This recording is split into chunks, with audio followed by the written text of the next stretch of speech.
আসসালামু আলাইকুম ভিউয়ার্স, সবাই কেমন আছেন? আজকে আপনাদেরকে দেখাবো ডেভিল অফ প্লাস্টিককে। তার সাথে আপনাদেরকে পরিচয় করে দিব।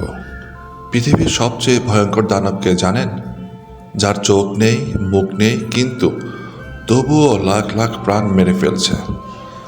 এই দানবের নাম প্লাস্টিক ডেভিল। আমরা নিজের হাতে যাকে তৈরি করে পৃথিবীতে ছেড়ে দিয়েছি। প্রতি বছর 1 কোটির বেশি প্রাণী এই প্লাস্টিকের শিকার হয়। নদী, সমুদ্রে, ড্রেনেজ ব্যবস্থাতে সব জায়গায় এর বিষ ছড়িয়ে আছে।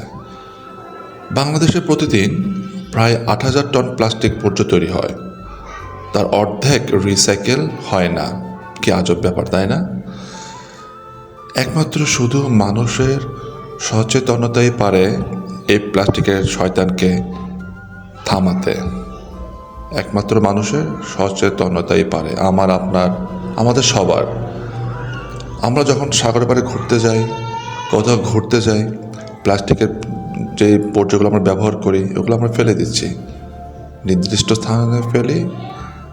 আসুন আমরা আমাদের এই পৃথিবীটাকে আমরা বাঁচিয়ে রাখি, আগামী প্রজন্মের জন্য আমরা এই পৃথিবীকে তৈরি করি। আশা করি ভালো থাকবেন। আল্লাহ হাফেজ। আর যদি এটা ভালো লাগে থাকে আমার ভিডিওটি লাইক, শেয়ার অ্যান্ড সাবস্ক্রাইব করতে ভুলবেন না প্লিজ। আল্লাহ হাফেজ। ভালো থাকেন, সুস্থ থাকেন।